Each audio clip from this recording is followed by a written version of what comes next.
What does line weight mean for floating lines? Have you ever wondered how line weight affects your floating lines while boating or fishing? Let's break it down in a way that's easy to understand.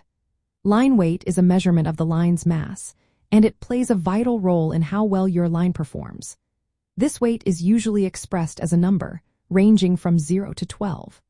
Higher numbers indicate heavier lines, while most floating lines fall between 3 and 10 weight.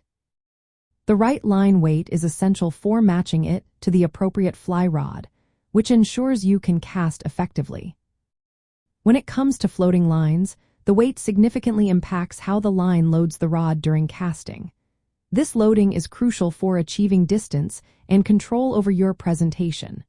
For example, a 5-weight floating line is often used for trout fishing. It pairs well with a rod designed for that weight, striking a balance between delicacy and casting power. Floating lines are crafted to stay buoyant on the water's surface. This buoyancy is due to the materials used and the air trapped within the line's construction. The floating characteristic not only keeps the line visible but also allows for effective presentation of dry flies or surface lures. The line weight affects how easily the line can be cast and how it behaves on the water.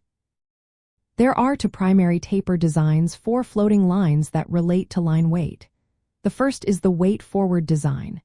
In this design, most of the line's weight is concentrated at the front. This setup makes it easier to load the rod and cast longer distances, especially when facing windy conditions. The weight number corresponds to the weight of this front section, which must match your rod's specifications. The second design is the double taper. This line has equal weight distribution at both ends, with a slightly wider middle section. Double taper lines are great for delicate, precise casts at shorter distances. They also offer durability because when one end wears out, you can simply reverse the line and use the other end. Most double taper lines are floating. In practical terms, selecting the right line weight for floating lines is essential for efficient energy transfer from the rod to the line.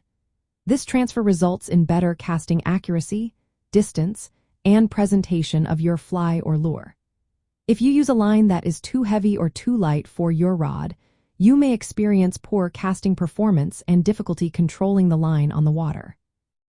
So, line weight for floating lines defines the mass of the line, which is critical for matching it to the rod and influencing casting dynamics. The floating nature keeps the line on the water surface, aiding visibility and fly presentation. The choice between weight-forward and double taper designs affects your casting style and line control. By selecting the appropriate line weight, you can optimize your overall boating and fishing experience.